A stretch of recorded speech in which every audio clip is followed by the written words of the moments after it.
Wali pahayon nga ginpakigbahin sang Police Regional Office 6 nga naginhilway kag malinong ang pagsaulog sang bagong tuig sa bugos nga Western Visayas. Sa interview sang Bomba Radio kay Police Major Lailin Sensil, spokesperson sang Police Regional Office 6, iya ginpahayag nga bangod sa husto kag maayo nga pagpatuman sa mga patakaran kag estratehiya sang pulis, kaupod man ang husto nga deployment sa mga personnel sa nagkalain-lain nga bahin sang rehiyon, naging posible ang amo nga malinong nga selebrasyon. Ginpahayag ni Sensil nga ini nga kadalagan ang imposible bangod man sa pagpanguna ni Police Brigadier General Josefino D. Ligan, Regional Director sang Police Regional Office Western Visayas.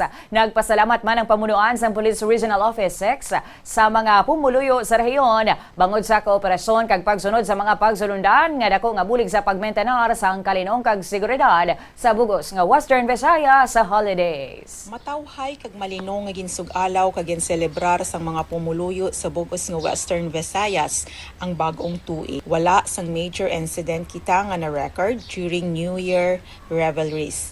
Inibangod sa dedikasyon kag kapisan sang aton mga kapulisan sa pagbantay, agod nga mapabilin nga matawhay kag malinong ang aton nga pagselebrar.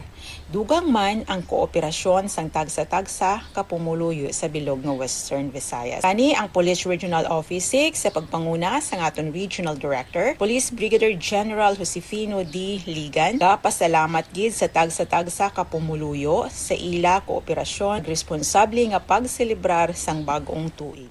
Si Police Major Lailin Sensil, spokesperson sang Police Regional Office 6.